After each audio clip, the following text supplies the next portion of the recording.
오래전에 이렇게 이스터 어간이었습니다. 성도님 가운데 한 분이 몹시 많이 건강이 안 좋아진 상태였습니다. 나이도 연세가 있으시고요. 그래서 이렇게 가서 뵈면 이제 빨리 죽고 싶다라고 얘기를 하십니다. 그러다가 더 안 좋아지게 되시니까 그때는 몸이 너무 힘들어서 그러신지 신방도 마다하시고 좀 마치 이렇게 너무 지쳐 있어서 누구랑도 얘기할 수 있는 여력이 없습니다 하는 듯한 이렇게 분위기를 보여주셨습니다. 마음이 아프죠. 그런데 다행스럽게도 이스터 어간쯤에 그분이 이제 회복돼 가지고 다시 뵐 수 있게 되었습니다. 다시 찾아간 날 그분이 이런저런 얘기를 하다가 끝 마무리쯤에 이런 말씀을 하셨습니다. 몸이 좀 나아지니까 몇 년 더 살고 싶다고. 이게 참 좋은 면이 있습니다. 왜냐하면 하나님께서 허락하신 인생을 내가 지치고 힘들어도 열심히 살아야 되니까 그런 면에서 좋은 면이 있죠.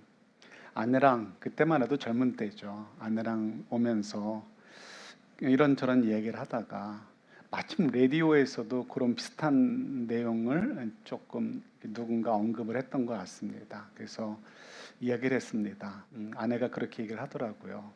사람들은 라디오에서 그렇게 얘기를 했습니다. 사람들은 어려움이 없어지거나 건강이 좋거나 하면 아무도 죽고 싶지 않아 한다. 이런 얘기를 하더라고요. 여러분 어떻습니까?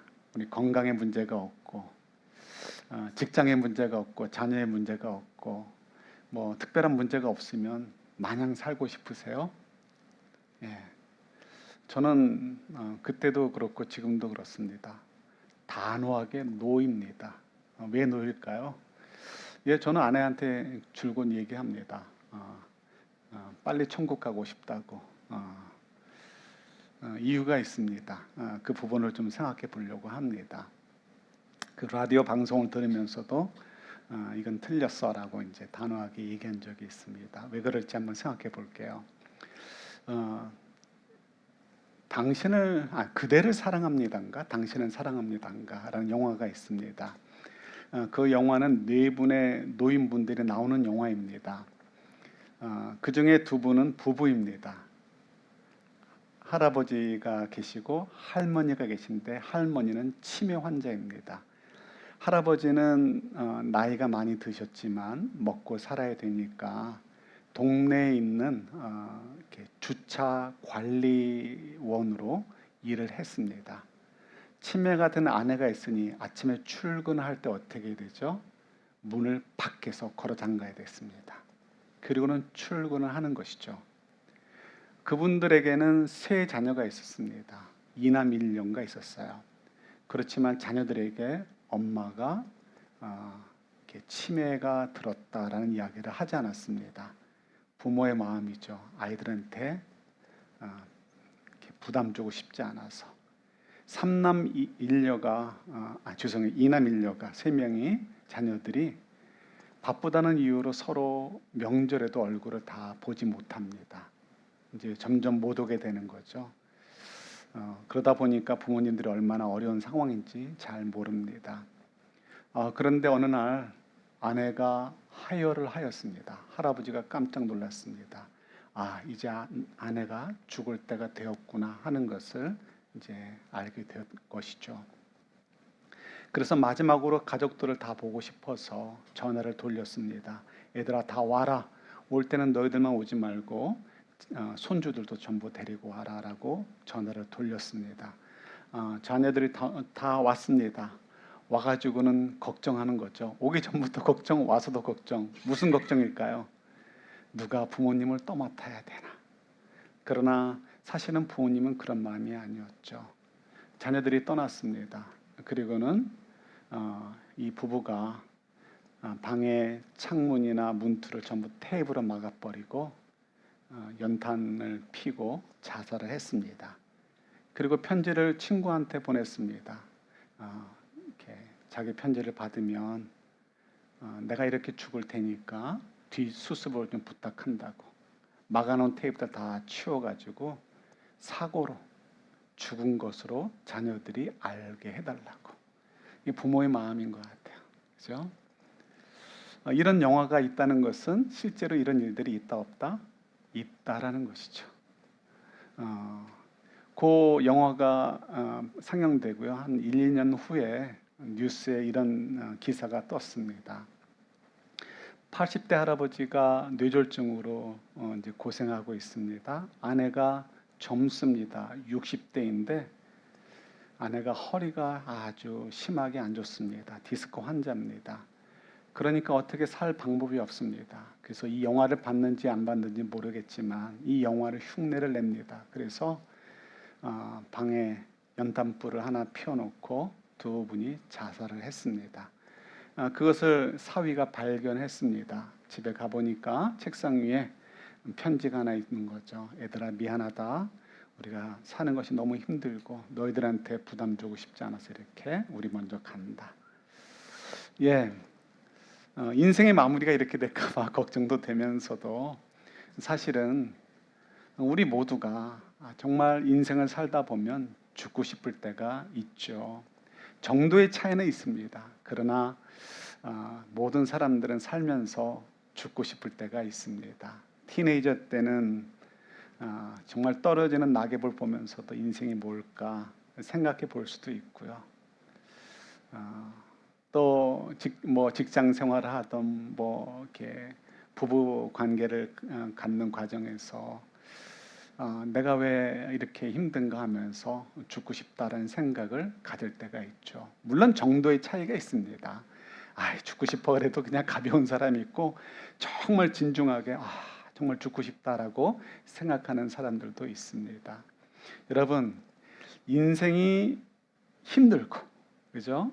자녀들이 문제가 있고 내 건강에 문제가 있고 경제적으로 너무 힘들고 소망도 없으면 자살하고 싶고 죽고 싶은 마음이 생기는 거 당연하겠죠. 아무한테도 사랑을 받지 못하는 것 같은 느낌이 들 때, 그죠? 그럴 수 있잖아요. 그런데 만약에 내 모든 것들이 다 잘 되고 있어요. 그러면 죽고 싶은 마음이 없어질까요? 특히 믿음의 사람들은 어떨까요? 야, 하나님의 은혜가 넘친다. 실컷 살아야지. 건강관리 잘해가지고 오래오래 살아야지. 예, 그렇지만은 않다라는 것입니다. 왜 그런지 한번 예를 들어볼게요. 사도 바울이 저는 너무 좋아요. 왜냐하면 사도 바울이 점잖 다 빼고 우리한테 속마음을 다 들여보내줬기 때문에 그래요. 사도 바울이 빌립보서 1장 21절에서 24절 사이에 보면 이런 고백을 합니다. 자기가 둘 사이에 끼어 있대요. 둘 사이는 뭐냐면 두 벽 사이에 끼어 있는데 한 벽은 죽을 거라는 벽, 한 벽은 풀려날 것이라는 벽. 이 이야기는 사도 바울이 이 빌립보서를 쓸 때 어디서 썼냐면 로마의 감옥에서 썼습니다. 그때 물론 그때의 감옥은 처음 갇혔을 때 감옥은 그냥 일종의 조금 좋게 표현하면 새빵 같은 걸 자기가 돈으로 구해가지고요. 그냥 그 경비병만 앞에서 지키고 좀 굉장히 자유로웠던 때입니다. 어쨌든 그때 사람들을 많이 만나고 복음도 전하고 편지도 보내고 교회들을 관리하기도 했습니다. 그때 이제 보낸 편지입니다. 그러면서 이야기하기를 그 앞부분에서 내가 풀려날 것 같긴 하지만 내가 둘 사이에 껴있다는 거예요. 그런데 자기는 무엇을 원하냐면 그냥 빨리 죽어서 천국 가고 싶대요. 주님 곁에 가고 싶대요. 그런데 내가 혹시라도 살아남는다면 너희들한테 유익이 될 것이다 라고 얘기를 합니다. 그래서 너희들을 생각하면 내가 풀려나서 너희들을 좀 더 돌봐야 될 것 같다. 이렇게 이제 표현을 합니다. 우리 같으면 여러분들 제가 풀려나서 여러분들을 다시 볼 수 있도록 기도해 주세요라고 할 텐데 사도 바울은 그런 얘기 안 해요. 그런 얘기하지 않고 이렇게 다른 이야기를 전혀 우리가 생각하지 못했던 이야기를 해주는 것이죠. 사도 바울을 통해서 우리에게 전하시고 싶은 메시지가 있는 거예요. 자, 그렇다면 사도 바울은 왜 자기는 빨리 죽어서 천국에 갔으면 좋겠다라고 이야기를 할까요? 첫 번째로 생각해 보는 거예요. 인생이 너무 힘들어서 그랬을 것 같다. 한번 생각해 보는 거죠. 정말 얼마나 힘듭니까? 복음 전하면서 욕은 욕대로 먹죠. 배척은 배척대로 당하죠. 돌에 맞아 죽을 뻔했죠. 40대에서 한 대 감한매를 여러 번 맞았죠. 병은 있어서 빌빌거리죠. 거기다 지금도 교도소에 갇혀 있죠. 조금 자유로워도. 그러니 정말 죽고 싶을 것 같아요. 너무 인생이 무거우니까. 그런데 한번 생각해 볼게요. 사도 바울이 내가 풀려날 것 같긴 같은데 라고 얘기했던 것처럼 실제로 풀려납니다. 그래서 2년 정도로 자유인이 돼요. 그러면 만약에 그가 복음 전도자로 목회자로 사는 것이 너무 힘들어가지고 나 죽었으면 좋겠어 했는데 풀려났어요. 그럼 어떻게 돼요? 야, 하나님이 나를 긍휼히 여기셨나 보다 하고서는 조용하게 살아야 되지 않겠습니까? 어느 한 곳에 정말 안정적인 곳으로 그러니까 이사를 해서 그곳에서 교회를 세우든지 있는 교회가 있으면 관리하면서 조용히 살아야 되잖아요. 그런데 그 2년 동안 사도 바울은 이전과 똑같이 이곳저곳을 다니면서 복음을 전하고 있었습니다. 똑같이 고난을 받으면서 복음을 전했던 것이죠. 그리고 얼마 후에 2년쯤 지난 후에 로마의 상황이 또 안 좋아진다는 소문이 들린 거죠. 그래서 웬만하면 우리 같으면 어떻게 하겠습니까? 야, 하나님이 로마에 지금 너무너무 상황이 안 좋아지니까 기독교를 핍박하니까 미리 나를 빼내셨나 보다. 정말 할렐루야다 하고 좋아하면서 안 들어가야 될 거 아니에요. 어쩌면 로마를 향해서는 우리 그런 말이 있잖아요. 한국말에 오줌도 안 는다고. 로마를 향해서는 내 고개도 안 돌려야지 하고 싶은 마음이 있어야 되지 않겠습니까? 그런데 그렇지 않았습니다. 추워하시는 것 같아요. 온도 조금만 올려주실래요? 성도분들이 좀 추워하시는 것 같아요. 에어컨 조금만 올려주세요.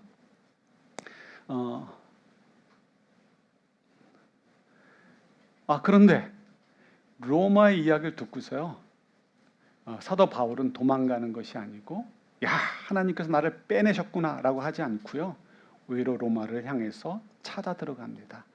그리고 그곳에서 순교를 당하시게 되고 맙니다.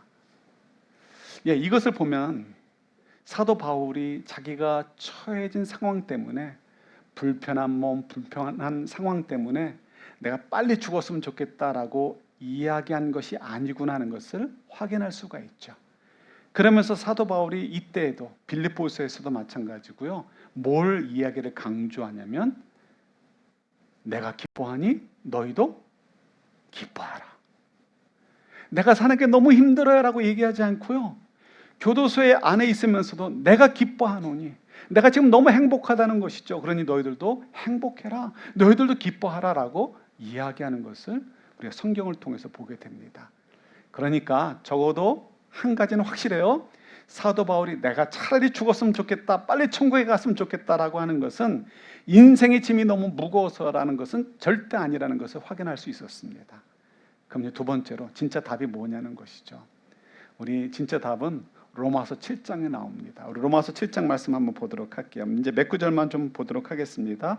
오늘은 성경을 좀 많이 봐요. 자, 우리 15절 우리 한번 같이 읽을게요. 나는 내가 하는 일을 도무지 알 수가 없습니다. 내가 해야겠다고 생각하는 일은 하지 않고 도리어 해서는 안 되겠다고 생각하는 일을 하고 있으니 말입니다. 지금 사도 바울이 얘기하는 거예요. 내가 하고 싶지 않은 일은 오히려 하고 있고, 내가 이렇게 원하는 일은 오히려 하지 않는 모습을 내가 갖고 있다라는 것이죠. 17절입니다. 같이요. 그렇다면 그와 같은 일을 하는 것은 내가 아니라 내 속에 자리를 잡고 있는 죄입니다. 19절 20절 같이요. 나는 내가 원하는 선한 일은 하지 않고 도리어 원하지 않는 악한 일을 합니다. 내가 해서는 안 되는 것을 하면 그것을 하는 것은 내가 아니라 내 속에 자리를 잡고 있는 죄입니다. 이렇게 내가 이렇게 한 대 너로 딱 때린 것은 내가 아니고 내 팔이야 하고 말도 안 되는 핑계를 얘기하는 것 같죠. 그러나 이게 이제 무슨 의미인지를 잘 이해하시면 돼요. 무슨 의미인지 22절부터 25절까지 또 한번 같이 읽어보도록 하겠습니다. 같이 또 있습니다. 나는 속 사람으로는 하나님의 법을 즐거워하나 내 지체에는 다른 법이 있어서 내 마음의 법과 맞서서 싸우며 내 지체에 있는 죄의 법에 나를 포로로 만드는 것을 봅니다. 아, 나는 비참한 사람입니다. 누가 이 죽음의 몸에서 나를 건져 주겠습니까? 우리 주 예수 그리스도를 통하여 나를 건져 주신 하나님께 감사를 드립니다. 마음으로는 하나님의 법을 섬기고 육신으로는 죄의 법을 섬기고 있습니다. 아멘. 이 말씀을 요약하면 이것입니다. 사도 바울이 자기 자신을 이제 드러내놓고 고백을 하는 거예요. 내 삶을 보니까 내가 사도고 성경도 여러 개 썼고 3층 천 하늘도 올라가서 보고 왔고 예수님께서 영광스러운 자리에 앉아 계신 것도 봤는데 그런 나도 여전히 어떻다? 죄 가운데 살고 있다라는 거예요. 그래서 죽고 싶다라는 거예요. 죽고 싶다라는 거. 왜 그러냐면 우리 다 똑같아요. 우리 속에는 두 자아가 있다라는 거예요. 둘이 있다는 거예요. 그래서 하나는 마음으로 표현하기도 하고 또 다른 곳에서 영으로 표현하기도 하고 속사람으로 표현하기도 하는 새로운 사람, 새 자아가 있어요. 성령께서 우리 안에 들어오셔서 성령의 세례를 주님께서 주시는 거예요. 성령의 세례를 받아서 우리 속에 새 영이, 새 자아가 탄생이 되어지죠. 그것을 새 사람이라고 합니다. 이 내가 있고요. 그 다음에 또 옛사람 혹은 육이라고 표현되어지는 옛사람이 있어요. 이 존재는, 이 나는 인류 모든 사람들이 갖고 있는 거예요. 우리 원래의 나, 죄 가운데 죽어 있는 나입니다. 근데 이 죄 가운데 죽어 있는 나는 누구랑 연결되어 있어요? 사탄과 연결되어 있는 거예요. 탯줄로 엄마와 아기가 연결되어 있는 것처럼 우리 옛 자아는 누구하고 연결되어 있어요? 사탄과 함께 이 죄라는 탯줄로 연결이 되어 있어요. 그래서 자꾸만 사탄은 우리의 죄성을 건드려 가지고 자꾸 죄를 짓고 자꾸 악한 생각하고 자꾸 더러운 행동을 하도록 우리를 자극을 해요. 그런데 유일하게 그리스도인들만, 성령의 세례를 받은 저희들만 어떻다고요? 우리 속에 새 자아가 있어요. 이 새 자아는 영적인 탯줄이 누구한테 연결되어 있어요? 이 하나님. 근데 그 중에서도 성령 하나님, 우리 안에 거하시는 성령 하나님과 연결이 되어 있어요. 그래서 이 성령 하나님을 통해서 우리에게 무엇이 하나님이 기뻐하시는 일이고 무엇이 하나님의 자녀로 영생을 누리는, 생명을 누리는 사람들이 생각하고 행동하고 말해야 되는 것인지를 가르쳐 주는 거예요. 그래서 이 두 자아가 우리 속에서 싸워요. 그래서 우리 남편이, 우리 와이프가 교회에서는 그렇게 좋아 보이다가 집에 오기도 전에 차에 타자마자 왜 갑자기 변했는가? 그거는 그 사람이 변한 게 아니고 그 속에 있는 또 다른 자아가 고개를 슬쩍 내미는 거예요. 그래서 우리 모두가 지치고 힘들어요. 사도 바울이 고백하는 거예요. 한 자아만 있으면 좋은데 이 옛 자아가 여전히 남아가지고 사탄이 자꾸 그 자아를 통해서 우리를 조종하려고 하니까 나도 모르게 자꾸만 죄를 짓는다는 거예요. 이게 우리의 영적인 현실인 거예요. 영적인 엑스레이를 찍으면 이게 나온다는 거예요. 두 자아가. 사도 바울이 얘기하는 거예요. 그래서 이 자아 때문에, 이 옛 자아 때문에 나도 아무리 애를 써도 죄를 짓는 모습이 있다라는 것이죠. 그런데 이게 너무너무 괴롭다는 거예요. 너무너무 괴로워서 빨리 죽었으면 좋겠다. 빨리 죽었으면 좋겠다라는 것이죠. 바울은 뭐 때문에 고백한다고요? 인생의 무거운 짐 때문에 빨리 죽었으면 좋겠다가 아니고 내가 짓는 죄 때문에, 내가 왜 이런 말을 할까? 내가 왜 이런 생각을 할까? 내가 왜 이런 행동을 할까? 그것 때문에 괴로워한다는 거예요. 구원하고는 상관이 없어요.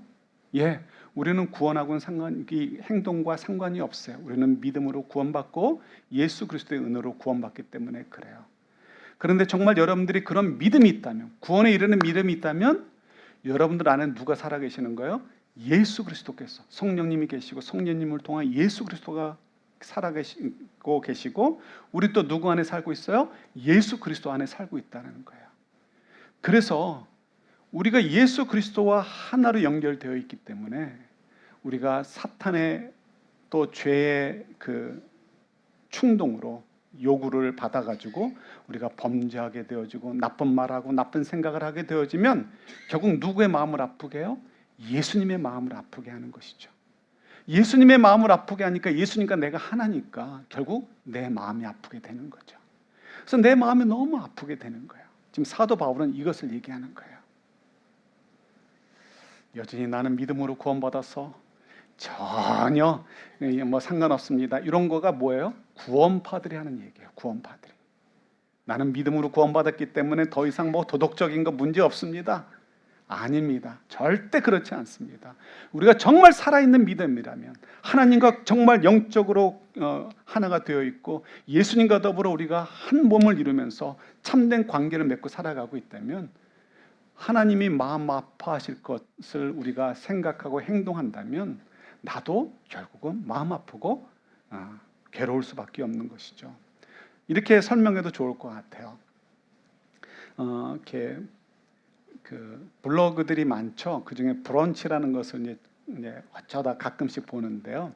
그 브런치라는 블로그에 라이프 에디터라는 분의 글이 있습니다. 근데 이분이 자기의 경험을 소개하는 것이죠.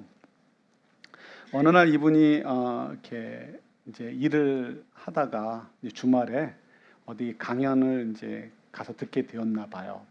그런데 서울에 사시는 분 같은데 2시간을 버스를 타고 가서 이제 그곳에 가서 5시간 강연을 듣고 돌아와야 되는 것이죠.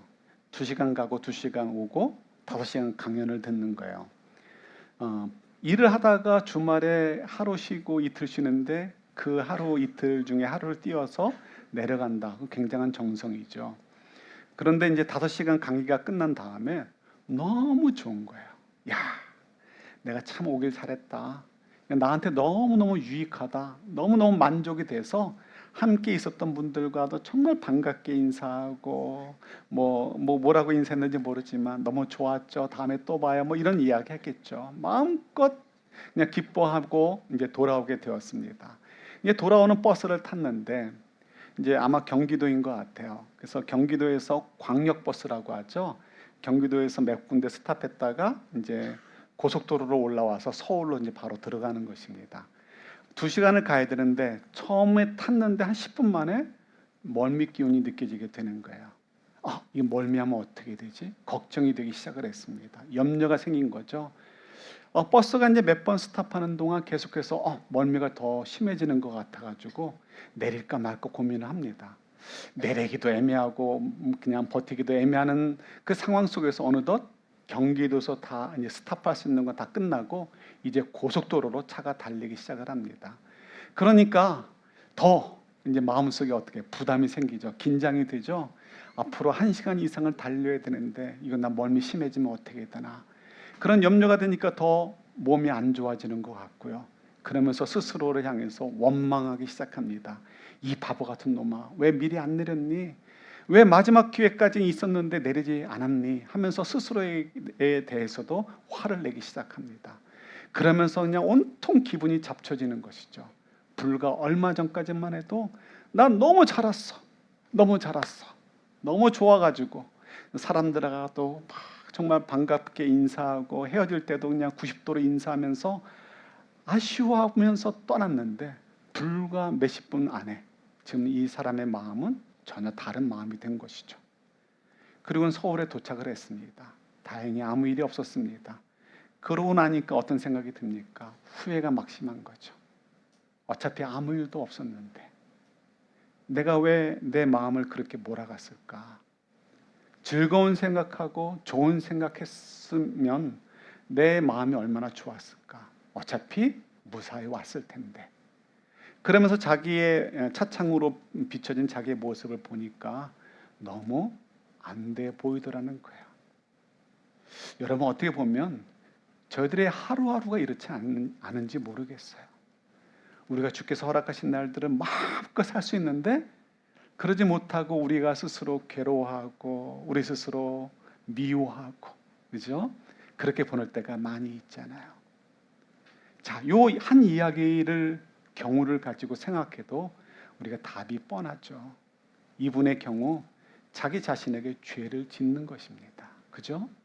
나한테 원망하고 내 기분을 망가뜨리는 건 내 권리 아닌가 싶을지 모르지만 사실은 누구한테 죄 짓는 거예요? 나 자신한테 죄를 짓는 거예요. 그리고 나아가서는 우리 같으면 누구랑 연결되어 있다고요? 예수님과 연결되어 있죠. 내 기분을 내가 스스로 망가뜨렸다면 나로 끝나는 것이 아니고 누구와 연결되어 있어요?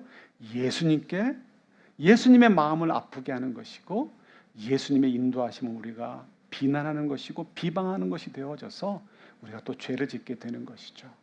그런 기분으로 돌아오게 될 때 나와 관련된 가족들이나 친구들한테 우리가 나이스할 수 있어요? 없죠. 적어도 몇 시간은 회복하는데 시간이 필요하죠. 그 시간 동안 만나는 사람들이 우리는 어떤 존재예요?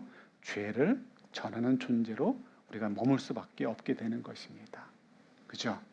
그래서 이 죄라는 것이 이렇게 무섭고 우리에게 정말 많은 해를 끼치는 것이 죄이고 우리 가까이 있는 것이 또 죄라고 얘기할 수 있는 것이죠.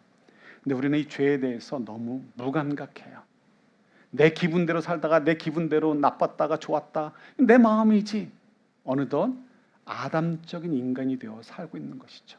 매일의 삶 속에서도 우리는 선악과를 마음껏 따먹고 있는 거예요. 그러면서도 우리는 어떻다? 나는 당당한 거예요. 그러나 그렇지 않다는 것이죠. 그래서 알려주시기 위해서 우리에게 아픔을 주시는 거예요. 어떤 아픔? 몸의 아픔이 아니고 마음의 아픔. 사도 바울이 고백한 대로 오라 나는 공고한 자로다. 누가 나를 이 사망의 몸에서 건져줄 거. 이 사망의 몸은 인생 전체를 이야기하고 또 좁혀서 얘기하면 옛사람을 얘기하는 거예요. 계속해서 우리 속에서 내 속에서 머물면서 죄짓도록 악한 말을 하고 악한 생각을 하고 악한 행동을 하도록 자꾸만 충동질하는 그 사탄의 권세, 죄의 권세로부터 나를 누가 건져줄 거라고 고백하게 되는 것이죠. 그래서 이때 우리 지난주에 읽지 않았던 한 절이 있죠. 본문 한 절. 시편 51편 7절입니다. 시편 51편 7절. 우리 한번 같이 봤습니다. 옷을 처로 나를 정결케 해 주십시오. 나를 깨끗하게 내가 깨끗하게 될 것입니다. 제가 읽을게요. 나를 씻어 주십시오. 내가 눈보다 더 희게 될 것입니다. 예, 다윗이 얼마나 간절했겠습니까? 자기가 죄 졌는지 몰랐는데 내가 얼마나 큰 죄를 졌는지를 나단 선지자를 통해서 깨닫고 나서 내가 정말 괴로운 상태에 있구나, 내가 너무나 큰 죄를 졌구나 하는 것을 깨닫고 나서 고백하는 것이죠. 나를 좀 깨끗게 하여 주십시오. 사실 이것이 우리들의 고백이 되어야 되는 것이죠. 매일의 고백이 되어야 되는 것이죠. 근래 한 뉴스가 있었습니다.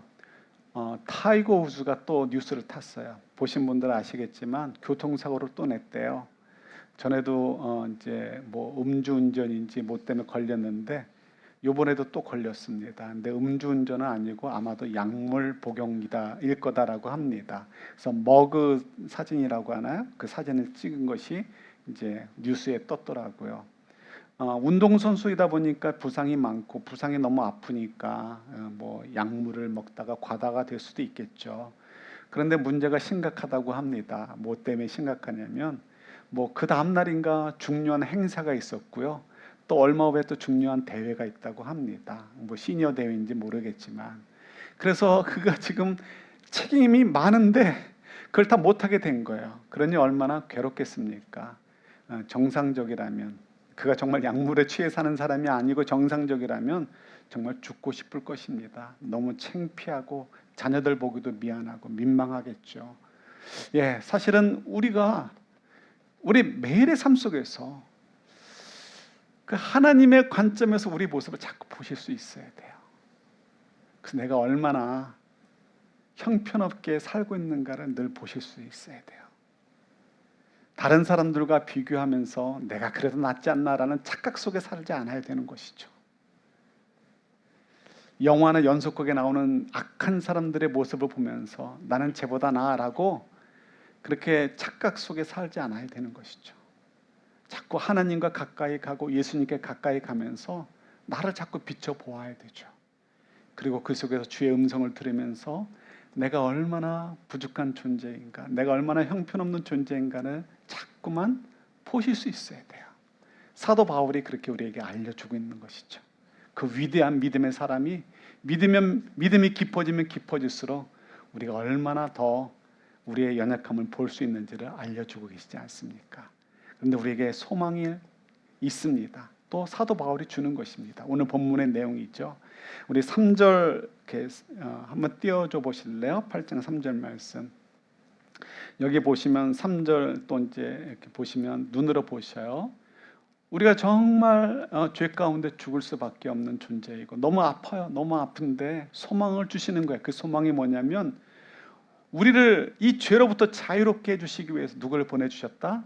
예수님을 보내주셨다는 거예요. 그래서 예수님을 통해서 우리가 갖고 있는 이 죄를 해결해 주셨고 그리고 우리로 하여금 자유케 하셨다라는 것이 3절의 내용입니다. 그래서 그 다음에 이제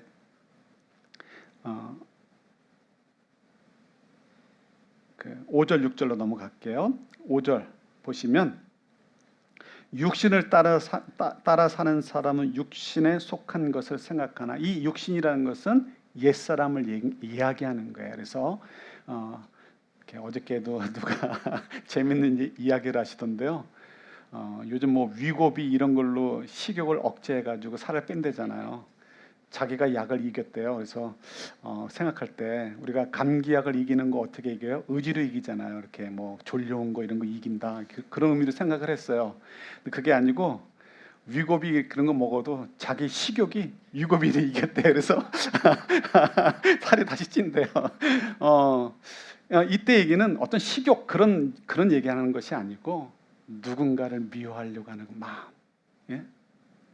내 중심으로 생각하려는 마음, 나는 내가 원하는 대로 되지 않으면 되지 않아 라고 하는 그런 사탄적인 생각으로 살려고 하는 사람들, 그런 마음들, 이거 우리 다 있잖아요. 이런 것들이 정도의 차이가 있지만 다 있단 말이에요. 이런 것을 육신을 따라 사는 사람이라고 얘기하는 거예요. 이런 사람은 육신의 것을 생각한다는 거죠. 그래서 더 죄를 좋아하고 죄를 따라가게 된다는 거예요. 그런데 성령을 따라 사는 사람, 이건 속사람을 따라 사람인 것이죠. 속사람, 새 사람은 성령과 연결되어 있잖아요. 그래서 성령을 따라 사는 사람은 하나님의 것을 생각하고 하나님을 기쁘시게 하는 것을 따라 살아간다는 것이죠. 그래서 이 성령을 통해서 어떻게 한다고요? 우리가 6절 같이 읽겠습니다. 육신에 속한 생각은 죽음입니다. 그러나 성령에 속한 생각은 생명과 평화입니다. 그래서 성령이 우리가 무엇을 생각해야 되는지를 가르쳐 주셔가지고 우리가 생명을 얻고 참된 샬롬을 누리는 삶을 살도록 인도해 주신다는 것입니다. 정리할게요. 우리가 예수님을 믿었어요. 세례도 받았어요. 그리고 이제 정말 하나님의 자녀가 되었어요. 그리고 우리 안에 성령님이 거하셔요. 그래도 우리는 죄 속에 살고 있습니다. 매일매일 죄 속에 살아가는 거예요. 우리가 조금 전에 살펴보았듯이 사도 바울이 명백하게 말을 해주고 있죠. 거룩한 척 하실 필요 없어요. 사도 바울도 난 죄인 중에 괴수다라고 얘기하는데 뭘 거룩한 척 합니까? 그죠? 예. 뭐 사도 바울만의 얘기가 아니죠. 우리도 경험적으로 알아요. 우리가 얼마나 죄인인지. 성령님이 자꾸 가르쳐 주시잖아요. 우리 안에 거하시면서. 우리가 괴롭도록 하기 위해서 가르쳐 주시는 것이 아니고 괴로워해서 어떻게 하라고요? 하나님의 구원을 바라보고 그 다음에 어떻게 해요? 어떻게 하는 것이 우리가 괴롭지 않고 살 수 있는지를 자꾸 가르쳐 주시니까 그 길로 우리가 나아가도록 해주셔서 우리가 생명을 누리고 참된 샬롬, 참된 평안을 누리는 삶을 살 수 있도록 도와주신다는 거예요. 물론 이것이 쉽지 않은 과정이에요. 물론 이것은 평생을 가야 되는 일이에요. 오죽하면 사도 바울이 이 죽기 2년 전이잖아요. 이때에도 이분이 이렇게 고백하는 거예요. 오라 나는 공고한 자로다. 죽기 2년 전은 아니군요. 이 고백을 할 때는 죽기 여러 해 전이지만 고백하는 거예요. 오라 나는 공고한 자로다. 예, 이분이 돌아가시는 순간까지도 아마 이 싸움을 계속 하셨을 거예요. 그러나 우리가 싸우는 수준이 달라지는 것이죠. 이전에는 누군가를 실제로 죽이지 않았으면 난 살인하지 않았어라고 이야기할 수 있을지 모르겠어요. 그러나 신앙이 자라면서 누군가를 죽이지 않아도 누군가에게 욕하는 것만으로도, 나쁜 말 한 것만으로도 마음이 아파지기 시작을 합니다. 좀 더 성숙하면 어떡하죠? 누군가에게 욕하고 나쁜 말을 하지 않았어도 나쁜 마음을 가진 것만 가지고도 괴로워지기 시작을 하는 것이죠. 조금 더 지나면 사랑하지 못하는 것 때문에 괴로워지기 시작을 하는 것이죠. 그 괴로움이 그냥 모기가 살짝 물듯이 간지러운 정도가 아니고요. 너무너무 괴로워서 죽고 싶다라는 생각이 들 정도가 된다는 것입니다. 그러나 그때마다 어떻다고요? 우리가 성령님의 인도하심을 따라 우리 구원해 주신 십자가의 은혜를 보고 위로를 받게 되고요. 내가 이렇게 아픈 것은 은혜구나, 축복이구나 하는 것을 깨달아서 그 아프게 한 것을 피해가도록, 그 아프게 한 것에 넘어지지 않도록 내 삶을, 내 생각과 행동과 내 말하는 것들을 바꿔가려고 애쓰게 될 것이고요. 그로 말미암아 어느덧 저희들이 점점 더 하나님이 주시는 참된 샬롬을 누리면서 하나님과 더 깊이 있는 관계를 맺어가는 저희들이 될 수 있게 되는 것이죠. 이 한 주간 우리 조금 아파했으면 좋겠어요. 저 정말 농담이 아니고요. 빨리 죽었으면 좋겠어요. 천국 가면 좋다니까 그것도 기대가 되지만 솔직한 얘기로 삶이 힘들어요. 먹고 사는 거 힘든 거 그것도 힘든 부분이 있지만 주께서 허락하신 삶을 주의 기대에 맞춰서 살려고 하니까 너무 힘이 들어요. 못하겠어요. 그래서 어떤 때는 정말 무서워요. 그래서 빨리 죽었으면 좋겠다 생각할 때가 많이 있어요. 그만큼 괴로웠으면 좋겠어요. 그러나 그 괴로운 만큼, 아픈 만큼 나를 위해서 오신 예수님이 너무 반갑고 감사하고, 그리고 그 아픈 만큼 내가 또 주님과 더불어 가게 될 그 푸른 초장과 같은 그 영역을 생각하게 되어지고, 그 자리를 생각하게 되어지고, 그 자리를 향해서 한 걸음 한 걸음 나아가는 그것 때문에 또 기쁨을 회복하게 되는 것이죠. 이 한 주간, 이 고난의 주간에 한 끼 금식하는 거 고난을 바꾸려고 하지 마시고 이것으로 아파하시면서, 그러면서 주님의 인도하심을 경험하시고 주님의 구원의 기쁨을 경험하시면서 진정한 푸른 초장으로 한 걸음 한 걸음 더 나아가는 저와 여러분들이 될 수 있기를 우리 주님의 이름으로 축원합니다. 하나님 아버지, 오늘 살아있기에 우리가 느끼는 아픔임을 저희들이 알게 하시니 감사합니다. 이 아픔을 기쁘게 받으면서 빨리 죽어야지라는 생각이 들어도 주께서 이 땅에 남기신 이유가 있기에 열심히 힘을 내서 살아야지 다짐하면서 그 용기를 얻기 위하여 주의 십자가의 은혜를 바라보고 성령의 인도하심으로 말미암아 한 걸음 한 걸음 푸른 초장으로 나아가는 저희들, 그 기쁨 속에서 주께서 맡기신 하루하루를 힘차게 살아가는 저희들이 되도록 도와주옵소서. 예수님 이름으로 기도드립니다. 아멘.